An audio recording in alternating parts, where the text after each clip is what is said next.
British soldier. All around the globe you'll find him, from Gibraltar to Hong Kong. Everywhere he stands against the threatening years, staunch symbol of our common will to order.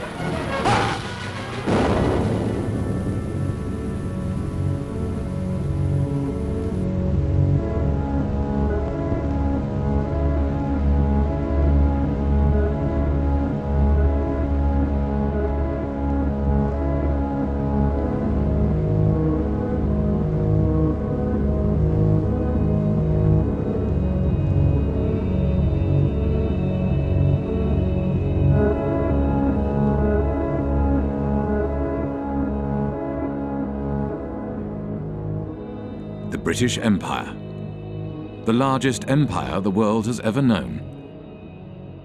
For over 300 years, Britain ruled, its armies conquered, and its bankers proclaimed the might of its currency. But one day it all began to fall apart. One by one, countries declared their independence from Britain, and no amount of force could reverse the tide. As British elites saw their wealth, privileges, and empire disintegrate, they began to search for a new role in a changing world, and they found one in finance.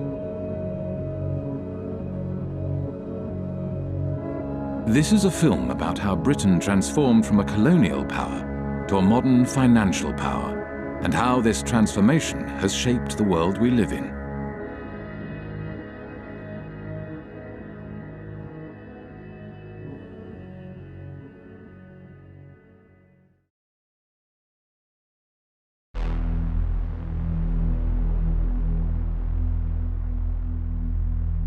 In the days of the British Empire, the City of London was the world's biggest global financial centre. The City of London was the kind of beating financial heart of the British Empire. The historians Kane and Hopkins call it the governor of the imperial engine. All these countries in the empire used to use the sterling currency, and the City of London was kind of the financier of this zone, not just inside the sterling zone, but outside the sterling zone as well. As Britain's empire declined, so too did the City of London. One British Army truck is bombed, killing 2 soldiers and wounding 12. As rioting becomes daily more widespread on Cyprus, young people of high school age take an increasing part in the violence. Here, a group of girls are being dispersed after a rock-throwing battle with British military police. With the decline of empire, British commercial interests across the globe were under threat. In 1956, Egypt nationalized the Suez Canal. A new Middle East crisis arises as President Nasser of Egypt tells a wildly cheering crowd in Alexandria that Egypt has seized the internationally owned Suez Canal. France and Britain issue a 12-hour ultimatum. Within hours of its expiration, Britain's warplanes are winging their way to Egypt, and its bombers attack 5 key cities, including Cairo. The United States was opposed to the invasion and put pressure on Britain and France to withdraw their troops. There will be no United States involvement in these present hostilities. It is our hope and intent this matter will be brought before the United Nations General Assembly. There, the opinion of the world can be brought to bear in our quest for a just end to this tormenting problem. Britain was humiliated. The Suez Crisis signified the end of Britain's role as one of the world's major powers. Following the crisis, there was a run on the sterling, on the UK pound. Some people suspect that the American government was encouraging this run on the UK pound. As financiers withdrew their money from Britain, the value of the pound decreased. To protect the value of the pound, Britain limited the bank's overseas lending. They were not able to invest abroad, and obviously they were unhappy. And we don't know exactly the context, but it's very clear that the banks or their representative made a representation to the Bank of England, which in itself was dominated by representatives from the banking industry. It seems that they have reached an agreement which was never written, that if the banks intermediated between two non-residents in a foreign currency, in that case the dollar, then this particular intermediation, this particular deal will not be considered by the Bank of England under its own jurisdiction. The banks began to create a market for dollars in London, called the London Eurodollar market. To differentiate these euro market activities from their domestic banking activities, banks kept two sets of accounts. The Bank of England, the UK regulator, declared that the London euro market accounts were not in London. They were elsewhere, and therefore it had no responsibility for regulating them. It's about providing a legal space in which you pretend activity is taking place. And the importance of that is that you pretend it's not taking place in the economy where it really is taking place. So you're taking activity from the place where it's regulated and taxed and pretending that it's happening elsewhere. Now, where doesn't really matter, it's just elsewhere.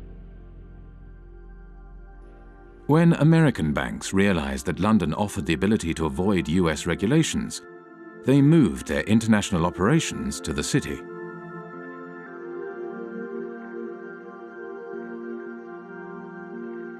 Around the same time as American banks were moving their international operations to London, another new kind of financial space began to emerge, far away from London, in Britain's overseas jurisdictions, the last remnants of empire. Back in the 60s, the Cayman Islands was a complete backwater. The stories go that mosquitoes were so thick in the air, sometimes they were enough to suffocate cows. That's a legend that you hear about the Cayman Islands. I don't know how true it was, but there was nothing happening there. Accountants and lawyers from London arrived in the Cayman Islands and other British dependencies and began to draft a set of financial secrecy laws and regulations. Because these jurisdictions' main selling point was secrecy, they were called secrecy jurisdictions. What the Cayman Islands was doing was straightforwardly illegal activity. Drugs money was coming in huge quantities, tax evasion, whatever you wanted, you could have it. The Bank of England was observing the developments from London and noted in a report marked secret, dated 11th of April 1969, "We need to be quite sure that the possible proliferation of trust companies, banks, etc., which in most cases would be no more than brass plates manipulating assets outside the islands, does not get out of hand. There is, of course, no objection to their providing bolt holes for non-residents, but we need to be sure that in so doing, opportunities are not created for the transfer of UK capital to the non-sterling area outside UK rules." These small territories, the last remnants of the British Empire, which are still overseas territories today, they are still the last remnants of the British Empire. There are 14 of these overseas territories. 7 of them are bona fide tax havens, including the Cayman Islands, Bermuda, the British Virgin Islands. Some of the biggest tax havens in the world today are still British. With access to large amounts of offshore money, the euro market grew rapidly. By 1980, it had reached $500 billion. By 1988, $4.8 trillion. And by 1997, nearly 90% of all international loans were made through this market. The British Empire had sunk, leaving hardly a trace behind. But the City of London adapted and survived.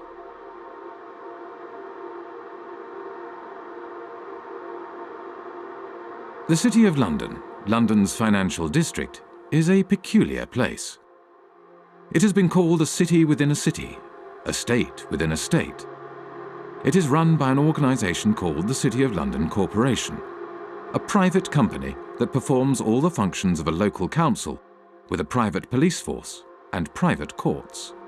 Those of you who aren't from the UK, some of you even who are, might not be aware just how weird a thing the little City of London is within the big London.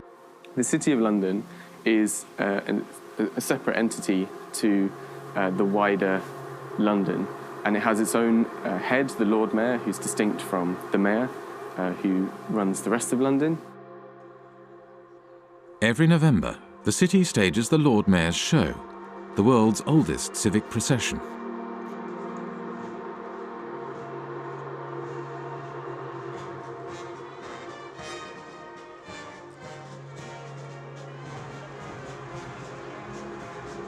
The City of London has long had this curious legal status because back in 1066, when William the Conqueror came over, the city was one of the only portions of England that he failed to conquer, and he struck a deal with the city in 1067 that allowed them to continue functioning. To this day, the City of London is exempt from numerous laws that govern the rest of Britain. Its political system derives from the Middle Ages. The city's electorate is dominated not by its residents, but by the private businesses operating within the city. Its Lord Mayor is selected by the heads of medieval guilds.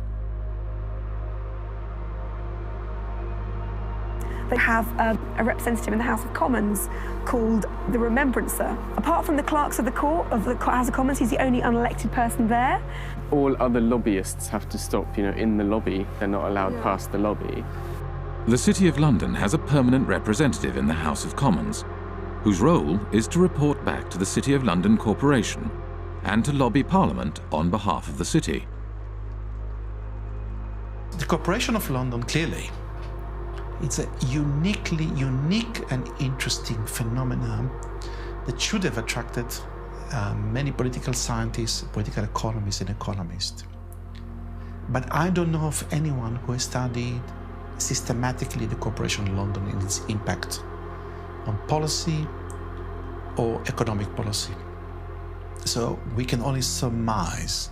Some people assume or surmise that the Corporation of London is extremely powerful and is able in one way or another to shape British policy, particularly in financial matters. Clement Attlee, the Prime Minister after the Second World War, had something to say about the City of London Corporation. He did, yes. So over and over again, we have seen that there is in this country another power than that which has its seat at Westminster. The City of London, a convenient term for a collection of financial interests, is able to assert itself against the government of the country. Those who control money can pursue a policy at home and abroad, contrary to that which has been decided by the people.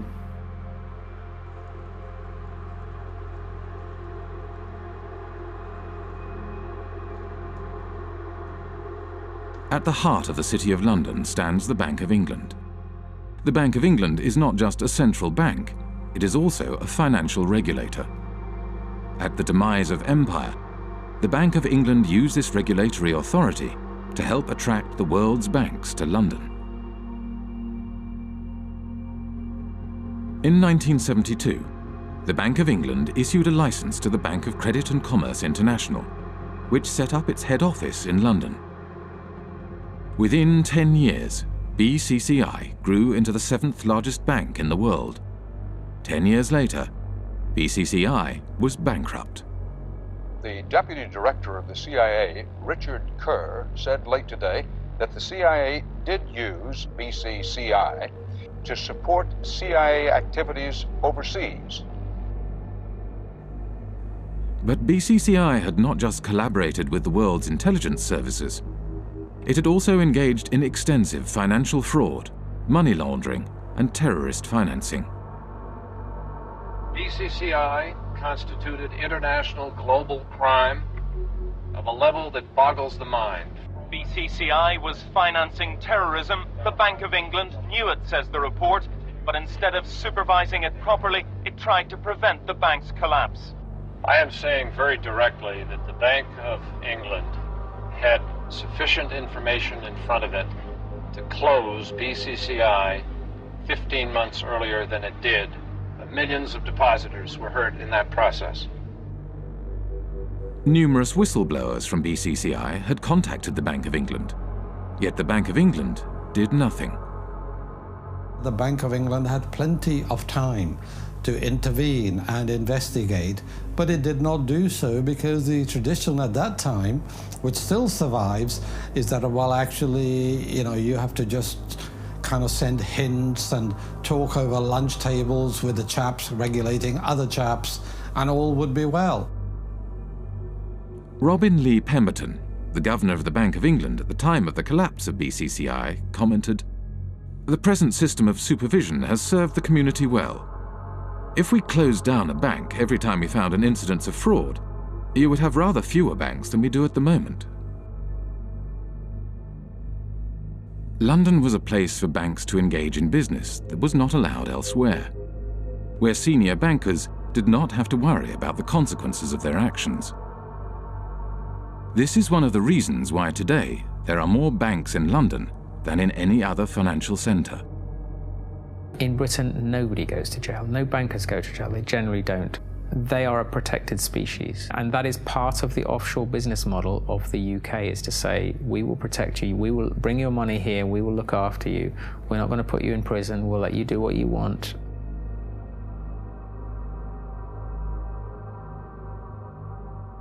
Light touch regulation was one way of attracting business to London. Another was secrecy. From the 1960s onwards, City of London institutions began to establish offshore branches in former outposts of the British Empire. Their aim was to create offshore centres with strong secrecy legislation in order to attract capital from across the globe.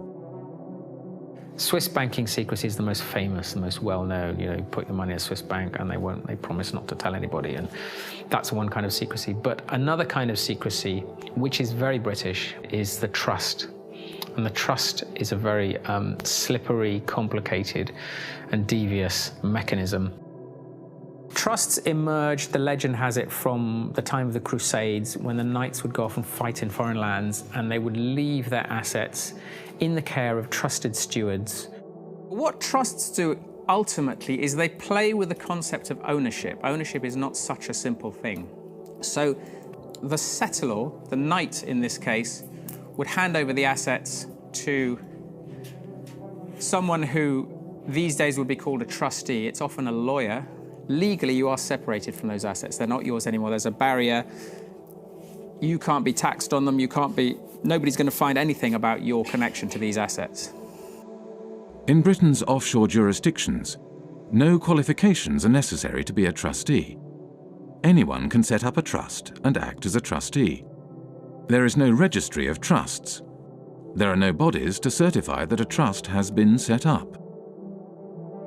The only persons who know about the creation of this agreement are the trustee and the settlor. There's no obligation to register it. There is no financial reporting obligation of trusts. They're not required to put annual statements onto account anywhere.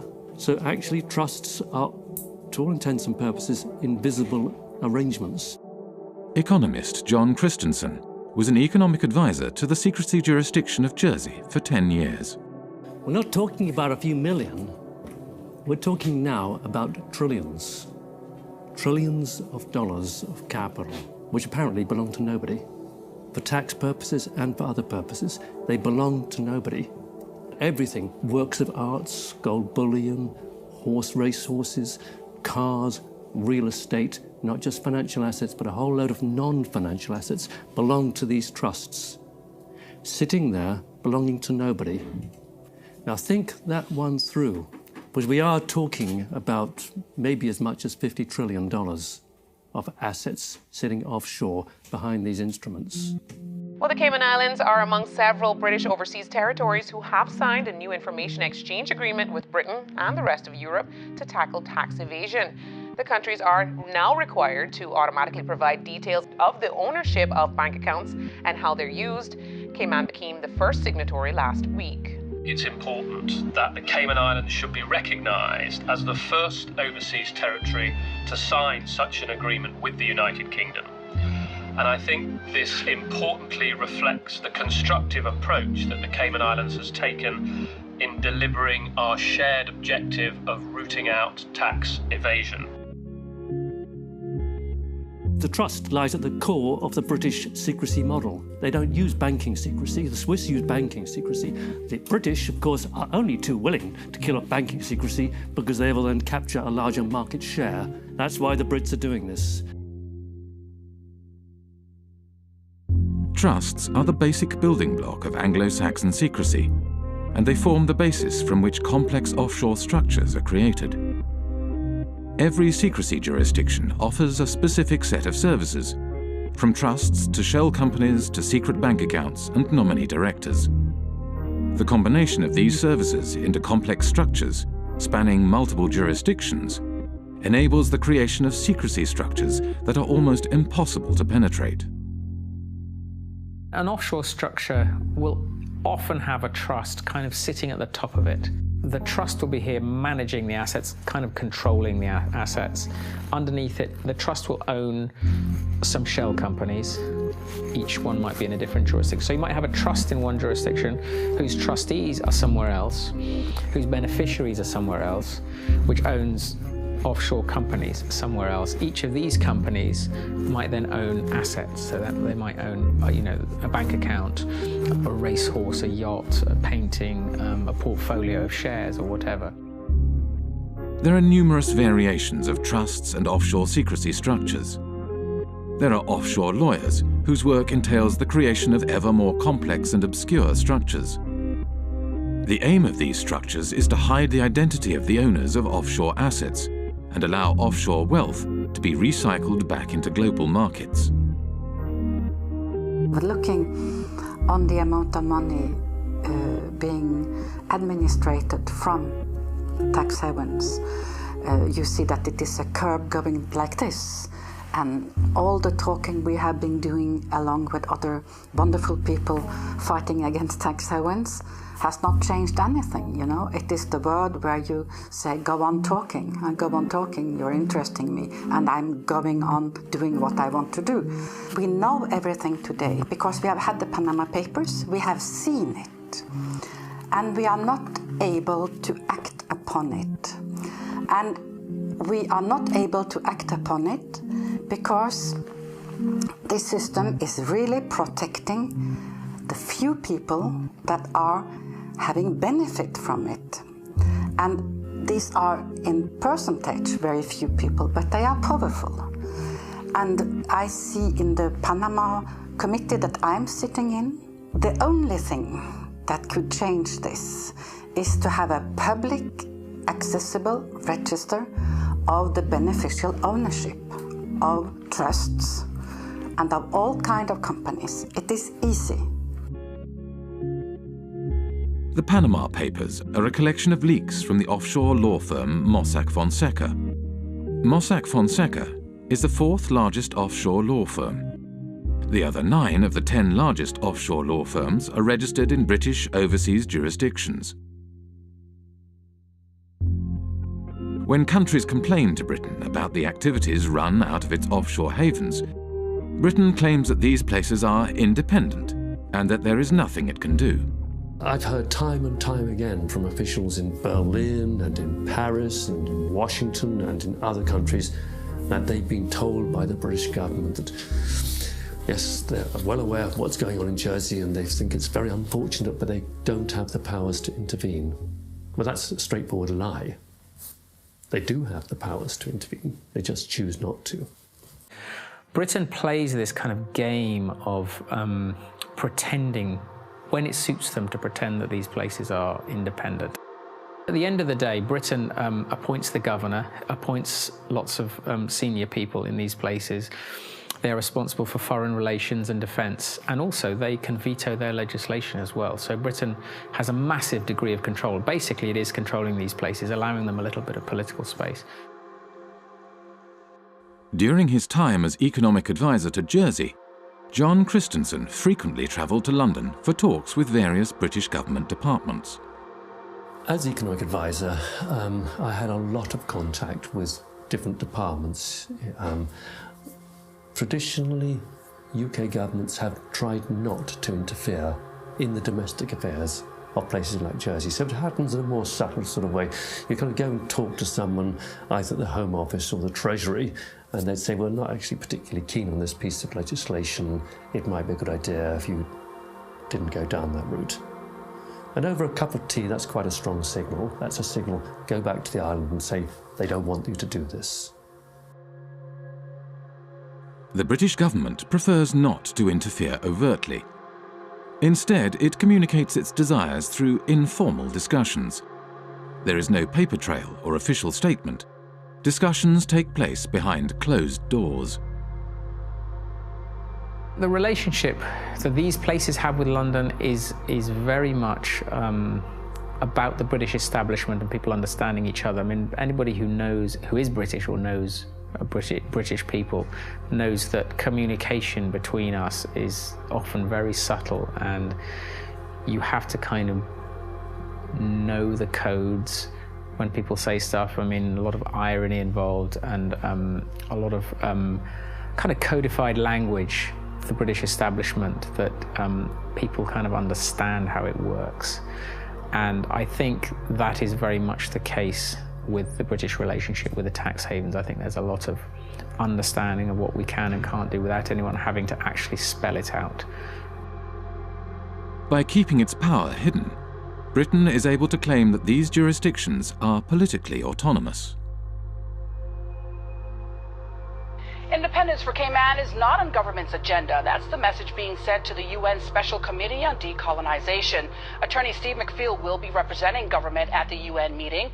The committee was set up to help colonies around the world on the road to independence.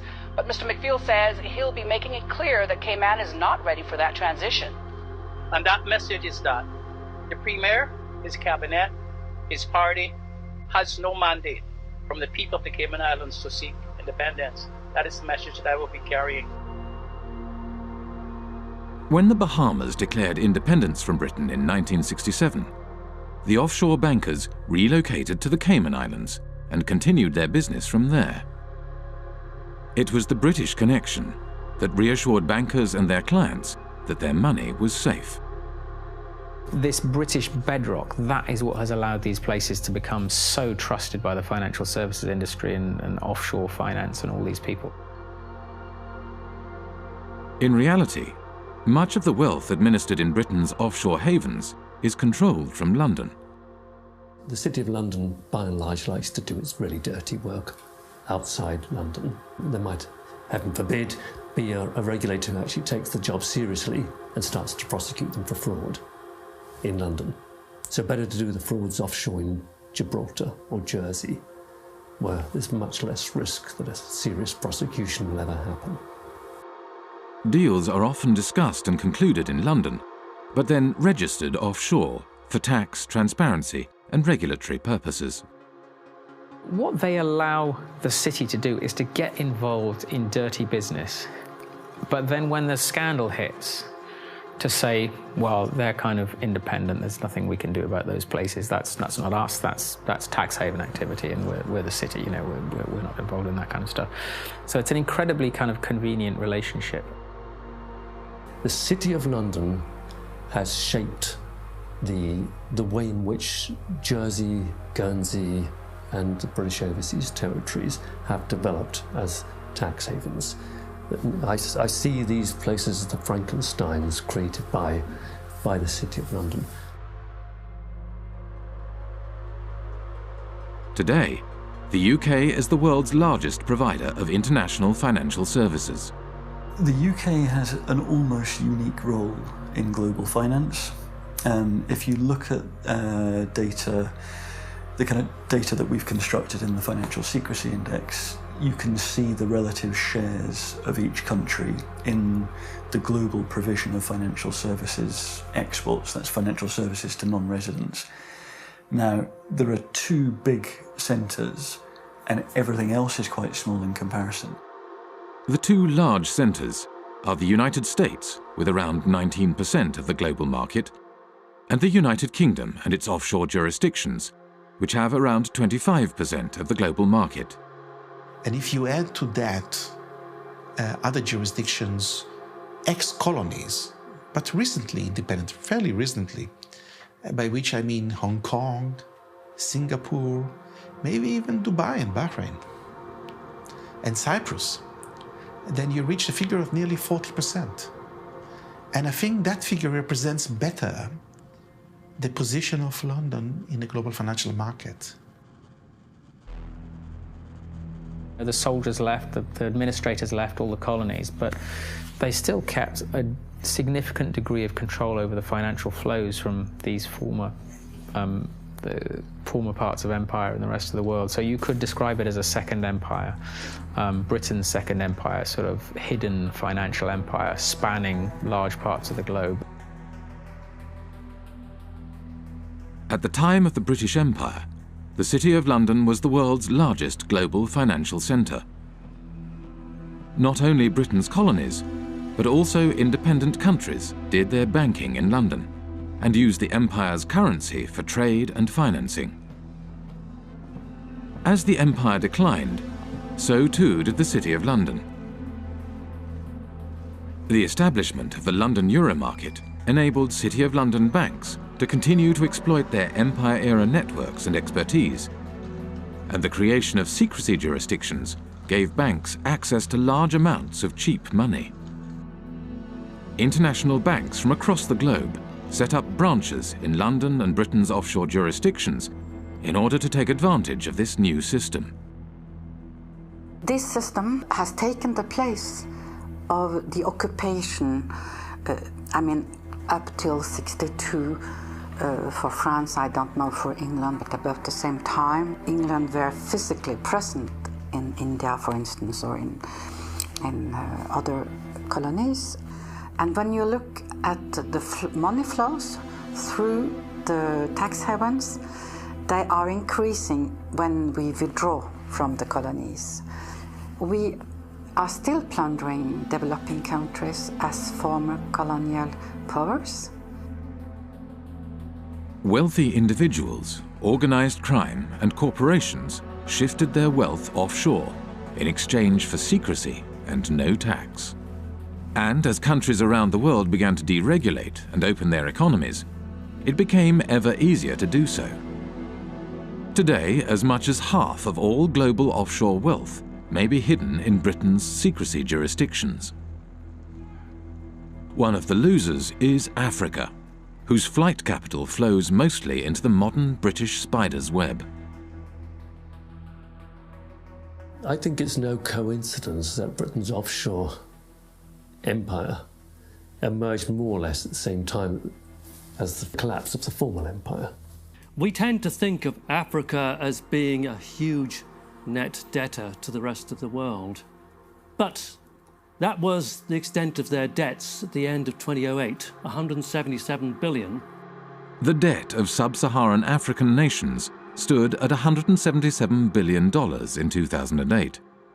Yet the wealth these countries' elites had moved offshore between 1970 and 2008 is estimated at $944 billion, over 5 times their foreign debt. $944 billion. Do the maths. Far from being a net debtor, Africa, sub-Saharan Africa, is a net creditor to the rest of the world. As capital moved offshore, African nations borrowed money from international banks at high interest. Over time, these debts became so great that they may never be repaid. Secrecy jurisdictions were starving developing nations of their wealth and their tax revenues. For a long time, a lot of developing countries, including recently Ecuador, have been trying to set up a UN tax body which is of a higher value than what is currently there, which is the UN Tax Committee. And every time this has happened, it has gotten blocked.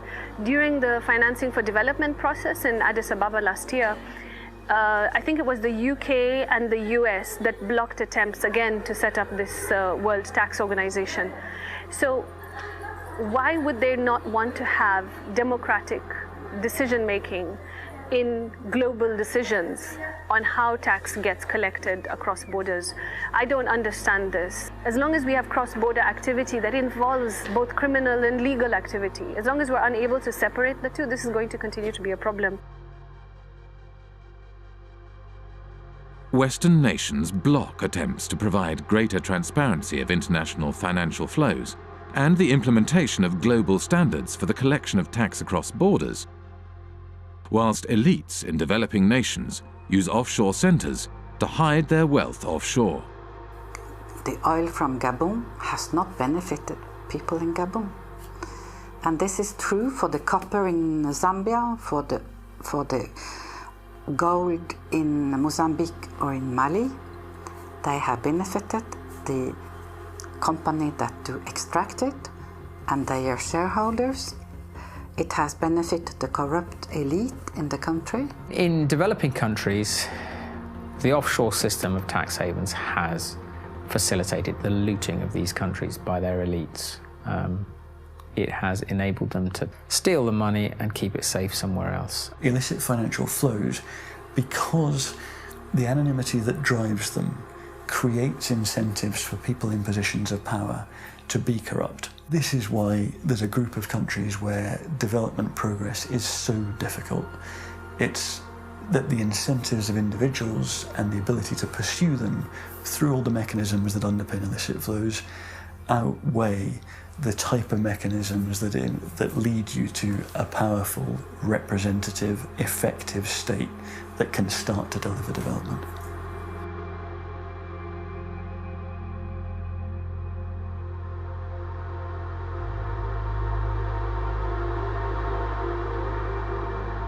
Worldwide, developing countries lose over $1 trillion every year in capital flight and tax evasion. Most of this wealth flows into large Western nations like the United States and Britain and enables their currencies to stay strong, whilst developing nations' currencies remain weak. But illicit flows into Western nations also had another unexpected side effect. The economies of the United States and Britain began to financialize. The origins of this financialization, or de-industrialization, go back to the 1960s.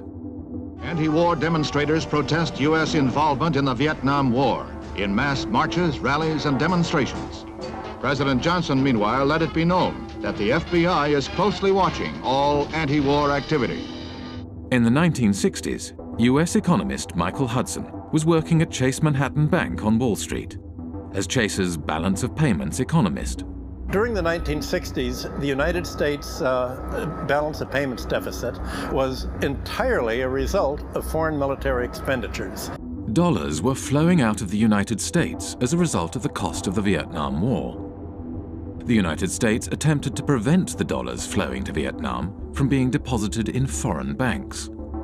The government asked Chase to set up a branch in Saigon during the Vietnam War. And as you can imagine, it didn't have windows. It was sort of a fortress. It lost money, but the government went to Chase because it said, if you don't get this money that's being thrown off by the military in Vietnam, then it's going to go into French banks. It'll get to General de Gaulle, and you know what he's going to do every month. He's going to cash it in for gold. That's what the United States was trying to stop. The US was not successful in stopping the outflow of money, so it began to hatch a different plan. In 1967, Michael Hudson was handed a memo by a former State Department employee. In 1967, I was given by a former State Department employee in the elevator at Chase Manhattan a memo from the State Department urging that Chase Manhattan would take the lead in helping the United States become the Switzerland of the world, meaning the flight capital. The State Department, through Chase, asked me to estimate how much money do you think is available if America were to become the new Switzerland, and how do we do it? The plan was to organize offshore banking centers in the Caribbean and elsewhere, and the hot money wouldn't come directly into Chase because that wouldn't be nice and very legal. What happened was that the Latin American criminals, other criminals, drug dealers, all sorts of organized crime, would put their money in the offshore Caribbean banks, and these offshore banks would then deposit the inflow in the head office. By moving offshore dollars back into the United States, the US was able to stop the outflow of dollars and support the value of its currency. Every country looks to its foreign exchange rate. And the foreign exchange rate is not only imports and exports, it's capital movements. And if you look at the International Monetary Fund's monthly international financial statistics, you have sort of a steady balance of trade, a steady immigrants' remittances. What goes up and down are called errors and omissions. What the United Nations and the IMF call errors and omissions are flight capital. It's the reason that it's omitted is they don't like to really look at this. In the 1930s, Roy Ovid Hall, economist for the U.S. Commerce Department, wanted to include criminal movements in the balance of payment statistics. And Congress got very upset. I was told in Washington, the argument was, we're a Christian country. We don't want to report crime. It's just, don't look at it. And they forbid him to include criminal money in the balance of payments. I guess now you call it errors and omissions. You don't call it criminal inflow and outflow. In the 1960s and 70s, Britain was faced with a similar dilemma as the United States. Money was flowing out, and this decreased the value of the pound. Britain realized that it, too, could support the value of its currency by opening its domestic markets to the trillions of dollars passing through its offshore havens. But just as in the United States, this had an unexpected side effect. The British banks today, just as in the 19th century, don't put their money into British manufacturing. They put their money into real estate speculation, into financial speculation, foreign currency trade. So the financialization of London has helped deindustrialize the country because it's enabled sterling to be supported by this huge inflow of hot money, this inflow of drug dealing money and criminal money and tax evasion money all over the world that is going to London instead of going to Switzerland, Liechtenstein, or the Caribbean.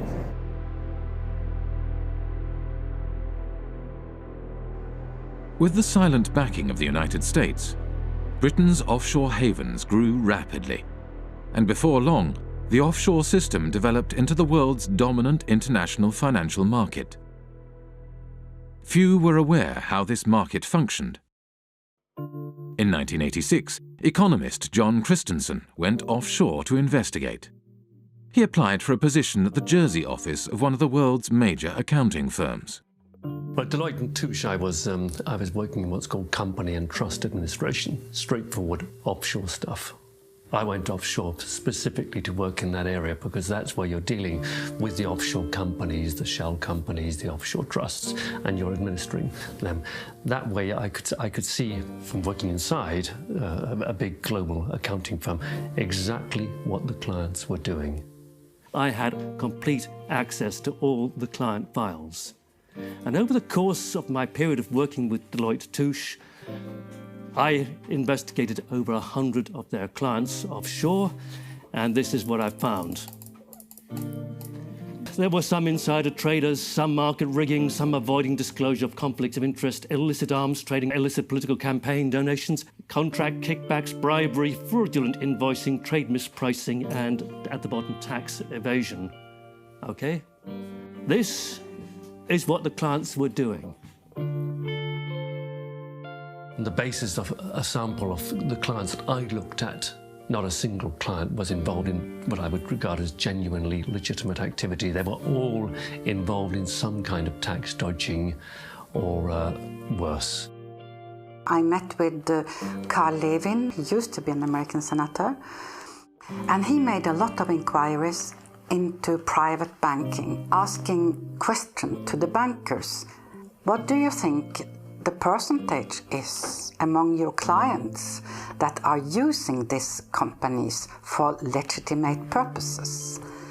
And the answer was, I believe that 99.9% of my clients are using these companies for illicit purposes. This is a reality. This is American bankers telling what they are doing. And it's exactly the same thing with UK bankers helping their clients to have accounts in Panama or in Bermuda or in Cayman Islands. secrecy jurisdictions are heavily used for fraudulent and grey area financial activities, areas where secrecy is not just desirable, but a necessity. Legitimate financial activity has no need for the secrecy offshore havens provide, nor a desire to pay the high fees offshore banks and law firms charge. Today, close to half of the world's secrecy jurisdictions are British dependencies. In public, these jurisdictions claim they are transparent and their financial services sectors are engaged in legitimate financial activities. Our economy is not based on secrecy. It's based on transparency. It's based on a sound regulatory environment. It's based on good governance and good government. With a British government legal system. That's what our financial institutions are based on. Well, tonight we have a response from the head of Cayman Finance after a group of U.S.-based anti-tax evasion activists announced plans to travel to Cayman to draw attention to what they feel is corporate tax evasion. Finance Chairman Mr. Richard Cole says he's encouraging the group to visit and says our financial sector has nothing to hide. I would say if anybody wants to come to Cayman to find out what's coming, you know, what we do here, come on down. We have no secrets here. When I went to the Cayman Islands back in 2008, I think it was, I called the government spokesman and he said, OK, we have had an order from on high that nobody is allowed to speak to you. You are off limits. In 2011, journalist Nicholas Shaxson released Treasure Islands, a groundbreaking book about the offshore system. The author of a series of international media reports says he would welcome a debate with Cayman Finance Chair Tony Travers. Mr. Travers recently called Nicholas Shaxson an imbecile with the understanding of an 11-year-old. There are always going to be the politics of envy. Now, the politics of envy are exacerbated by imbeciles who don't actually understand what's going on in the Cayman Islands. I don't know what he's talking about. And furthermore, he doesn't know what he's talking about. The Cayman Islands is the 5th largest financial centre in the world. It hosts 80,000 registered companies, over 3/4 of the world's hedge funds, and $1.9 trillion in deposits. It has a population of 60,000, roughly equivalent to New York's homeless population. A strange mixture of characters populate the offshore world. British ex-public schoolboys, members of the world's intelligence services, global criminals, assorted lords and ladies, and bankers galore. With so much at stake for so many wealthy and powerful individuals, it may come as no surprise that Britain's offshore havens have developed their own curious mechanisms to prevent information from leaking out. For many people who work offshore and who don't like what they're doing, it's very hard indeed to dissent, because they will be attacked personally with a degree of viciousness which is quite extraordinary. Most of the time the instruments of suppression are relatively sophisticated. You won't get promotion by doing this, or your family won't like it. It's not generally, let's slam them in prison. That's far too crude. We are talking about very substantially, the establishment, the British establishment in these cases. The mechanisms are very, very subtle. Sort of ostracism is one way of doing it. These peculiar mechanisms for, if someone tries to blow the whistle, you find all sorts of methods that aren't the just fire them, you give them far too much work to do, you steer them in a different direction. One person who is intimately familiar with how suppression works offshore is former Jersey Senator and Health Minister Stuart Sivray. In 2009, he leaked a report on a rogue nurse suspected of killing patients at Jersey's hospital. It all came to a head during a state's debate on Tuesday the 10th of March. Senator Stuart Sivray brought the sitting to a standstill, claiming Senator Jimmy Pershard had sworn at him and told him to go and top himself. Senator Pershard denied the claim, saying, "I absolutely refute that." But less than a week later, he was forced to admit he'd lied. Senator Pershard has now admitted that on another occasion he did tell Senator Stuart Sivray to go and do everyone a favour and slit his wrists. I was arrested at my house one morning by 6 plainclothes police officers. There were another 2 specialist data search police officers on hand, and also another 2 police officers in full body armour, one of those battering rams they kind of use in drugs raids. So 10 police officers descended on me without a search warrant. The property was turned over from top to bottom. All of the computers were seized and searched. All kinds of private constituency data was stolen by the police. Shortly after we began filming, a police officer exited the police station. As he hurried past, he grinned at the camera. The officer was on his way to test the sirens on his motorbike, which he did at intervals throughout much of the remainder of the interview. When it came to prosecuting me, Stuart Sivray was prosecuted under the data protection law. Now, when the authorities were prosecuting me, I claimed that this was a legitimate public interest disclosure defence. And I, with an expert witness, was able to produce a set of reports that effectively destroyed the prosecution case. In reaction to this, the magistrates ruled that Stuart Sivray's defence case, that he had leaked the report in the public interest, would no longer be admissible, but continued to prosecute him all the same, without a defence case. Over the past 7 years, Stuart Sivray has been repeatedly taken to court and imprisoned 3 times. He does not know when or if the persecution will end, nor does he know when he will find himself behind bars again. To look at Jersey from the outside, it looks like it's got a prosecution system, it looks like it's got a court and a legislature, but none of it's real. It's a Potemkin village. None of these systems in Jersey meet the tests of being objective or actually functioning properly. The experience that Stuart Sivray had is, he's perhaps at the blunter end of the scale. He was simply suppressed and taken to court on trumped-up charges. So let's carry on pretending to do the interview. They might get bored. This is the kind of how oppression happens in Jersey. You see, all kinds of little things get done to harass people. Even they don't often go to the kind of extremes that they did against me in terms of actually arresting me and putting me in prison. But the authorities use all kinds of other lesser little methods to interfere with people, kind of sabotage things. Obstruct people, make life difficult for people. If you annoy the establishment in Jersey, you won't get a job here. Your children won't get decent jobs. That's kind of how it works. I went to Jersey in March 2009 with Nick Shaxson. About 24 hours after we arrived in Jersey, we were there for several days. Nick said, have you noticed that we're being followed? Ever since we arrived at the airport, we've been followed. He said, don't look now, but we're being followed now. Turns out he was quite correct. We were being followed. And I found that very disturbing indeed.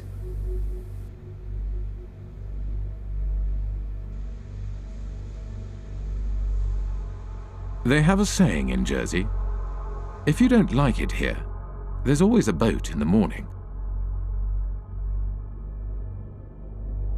Jersey Finance promotional literature states, Jersey represents an extension of the City of London.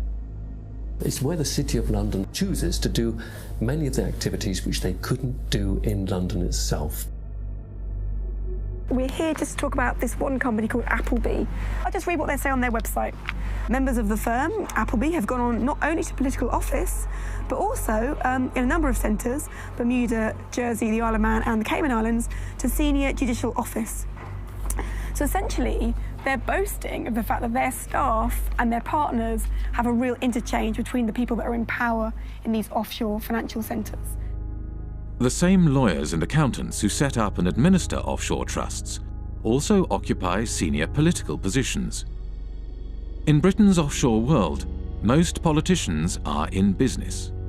They lobby for business and promote business interests. They draft, refine, and pass legislation. Politicians sit on the boards of the companies they are supposed to regulate.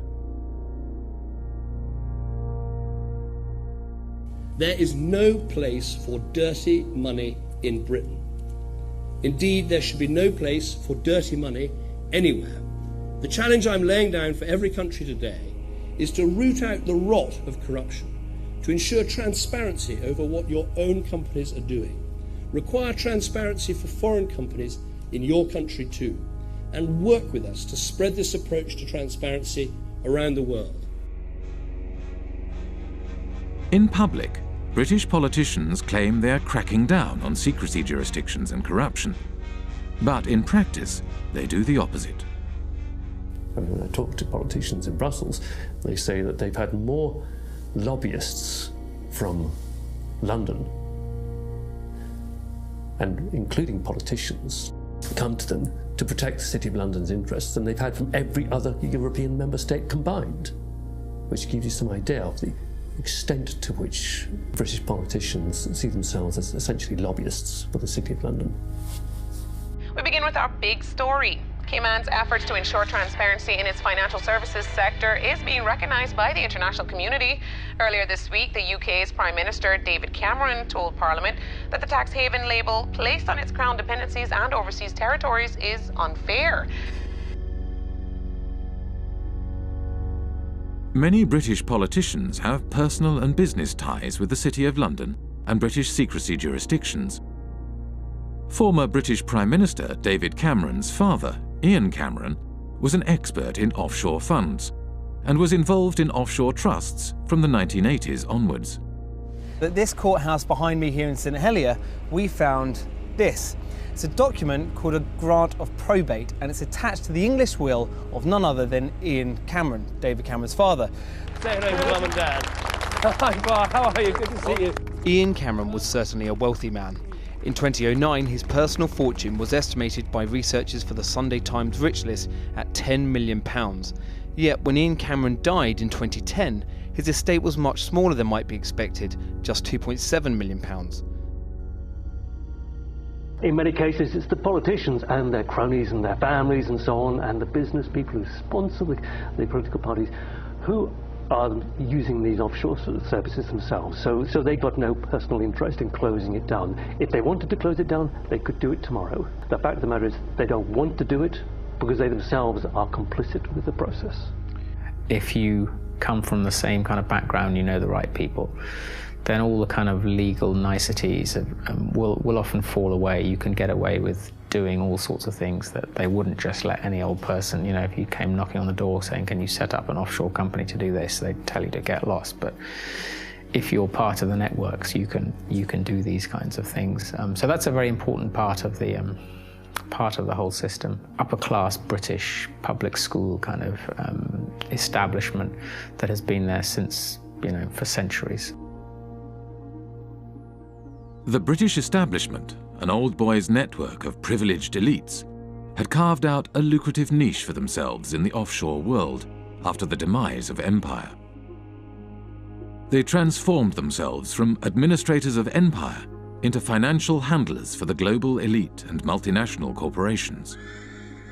As more money flowed offshore, societies around the globe began to feel the impact of the offshore world.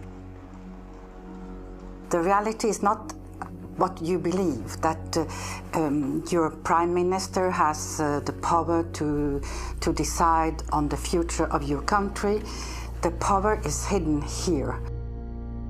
We have country after country around the world where the lack of financial transparency about taxation, about ownership, about corruption has undermined the extent to which governments deliver representative policymaking for their citizens.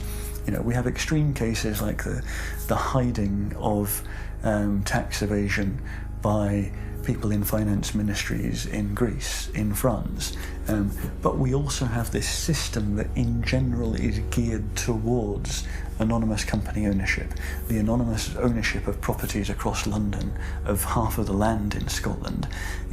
Do we really think there's any circumstances in which governments work better, in which markets work better, in which the distribution of income and assets is better, when we allow so much to be hidden? Who wants to not know who you're doing business with?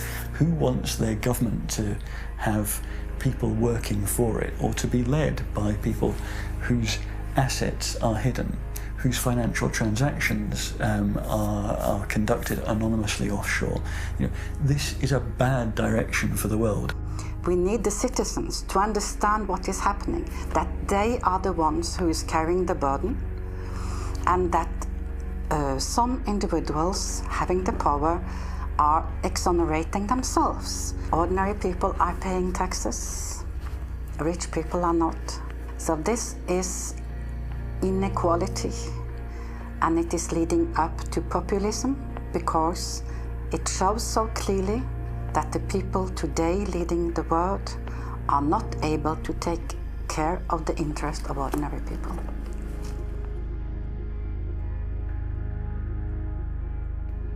Back in the 60s and 70s, tax evasion or pushing back against taxation, it was kind of seen as anti-establishment. So, the Rolling Stones and Phil Collins, all these people kind of going offshore, going away.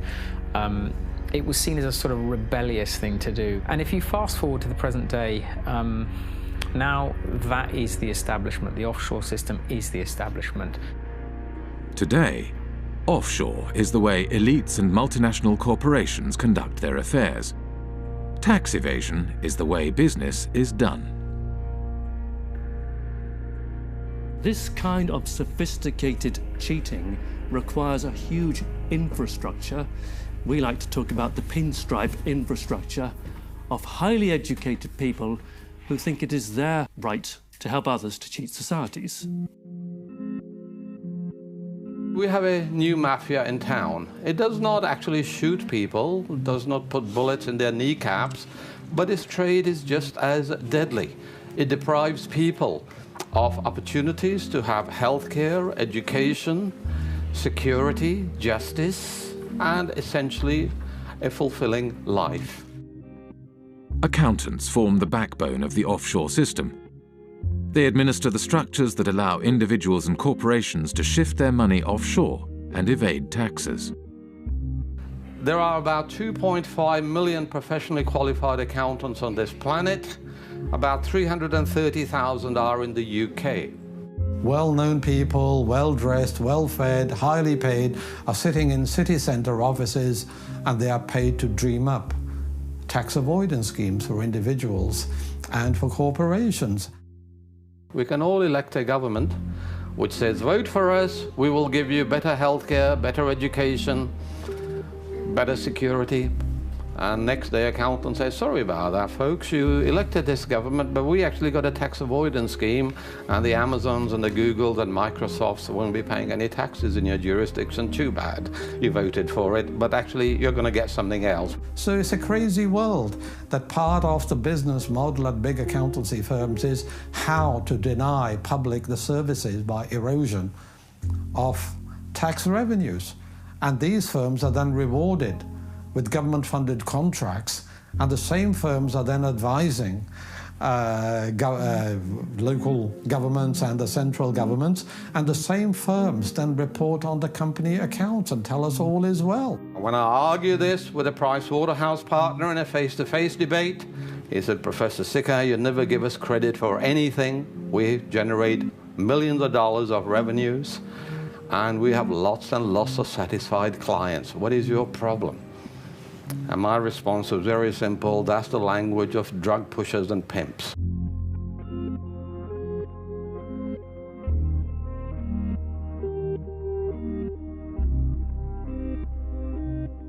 In Britain, a new breed of civil servant was rising to the top.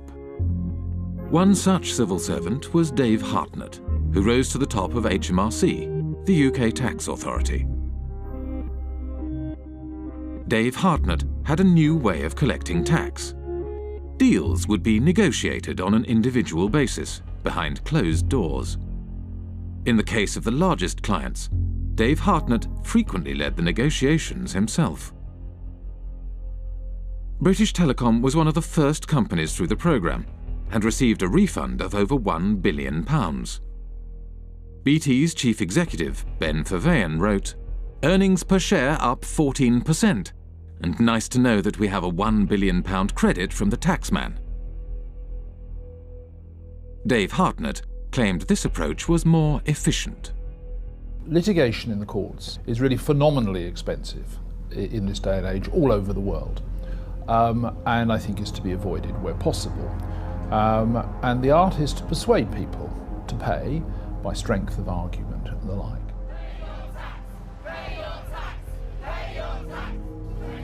After protests erupted in 2011, the Treasury Select Committee questioned Dave Hartnett.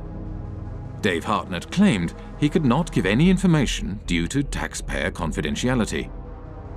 What in statute prevents you from disclosing information to Parliament? All my advice, Mr. Barclay, so far has been that I am prevented, and my colleagues are prevented, by the Act and by the decision of the Commissioners. Dave Hartnett failed to mention that the legal advice he had received stated that the disclosure of information was at the discretion of the head of HMRC. The head of HMRC was Dave Hartnett himself. Just like the mafia has penetrated the state, accountancy firms have also penetrated the state.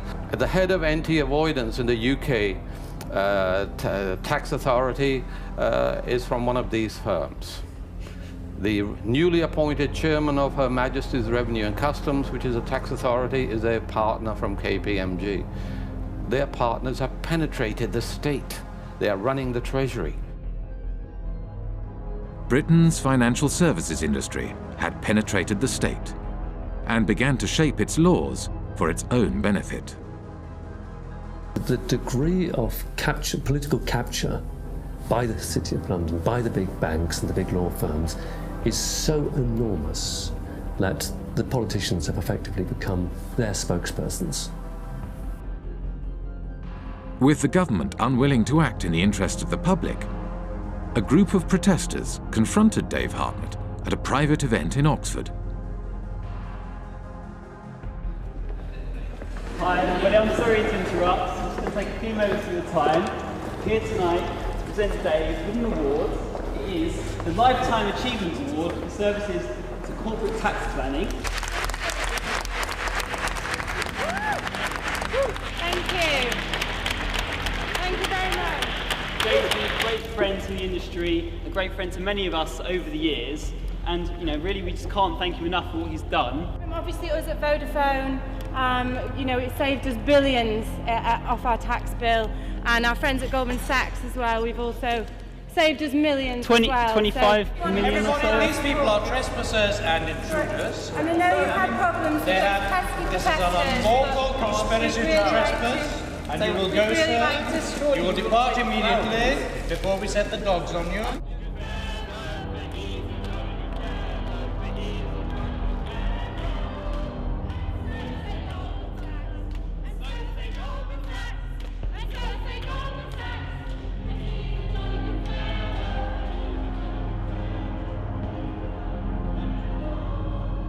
Go. You're trespassing. So sorry. Please you are trespassing, scum. Go.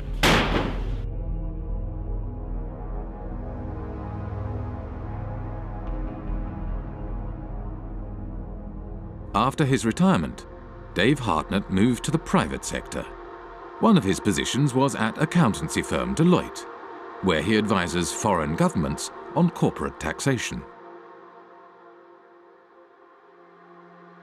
Dave Hartnett is a companion of the Order of the Bath, an honour bestowed on him by the British monarch. We have former ministers acting as advisors to accountancy firms. Accountancy firms provide jobs and consultancies for potential ministers. To my mind, really, it's an indication of corrupt structures. People are buying and selling influences. When a former minister works for an accountancy firm, he's not providing any accounting knowledge. He's opening political opportunities, home and abroad. That is what they are doing. I hope by now you'll share my view that I don't trust most bankers, I don't trust most lawyers, I don't trust most accounting firms. I actually think they're engaged in a conspiracy against public interest. In Britain, secrecy and complexity in finance and government help to obscure corruption in public office. Financial structures are often so complex that even after they are publicly revealed, they are not widely recognized for what they are. An example of this is PFI, the Private Finance Initiative. PFI is Private Finance Initiative. It is a way of funding public infrastructure, things like hospitals, schools, roads and bridges, but financing them via the private sector rather than the historical method, which is via central government. Over a period of 30 or 40 years, the amount of kind of repayment costs will be sort of 3 or 4 times higher overall than if you'd borrowed it from central government in the first place. So it's basically a giant accounting scam. Once the PFI policy has been set up, you find that the big 4 accountancy firms were actually paid members of staff within the Treasury Department who were then actually going around and selling and advising upon the implementation of PFI contracts by public authorities. Effectively saying, come to us and we will show you how to derive the most benefit from it. In other words, how to perhaps exploit the legislation. Even the offices of the state tax authority are now owned offshore. HMRC, which is the tax collector here in the UK, their offices are owned in Bermuda by a company called Mapley Steps. It's quite incredible. The company that owns the PFI contract to run HMRC's head office borrowed money from offshore investors at 15% interest. Because the interest was so high, the company was losing money. Therefore, it did not pay tax. In 2011, HMRC could not prove that any PFI company was paying any tax in the UK. I think we need to have a serious conversation about the role of government in this whole debacle and how much our government has been penetrated by big banks and accountancy firms, and ultimately in whose interest it operates.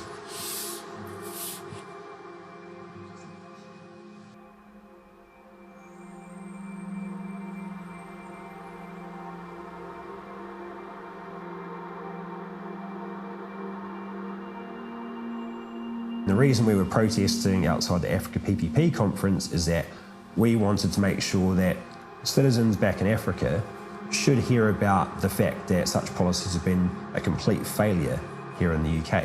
We know that these products are not being marketed to African countries in their own best interests. Their only motivation is to spread the reach of financial services into new markets. It's all being promoted in the interest of the City of London. What you're seeing is basically a second form of colonialisation. You've had initially occupation, resource extraction, and through that process, countries like Britain, which have had a large offshore empire, have developed significant networks, and now those networks are being used to promote and exploit financial services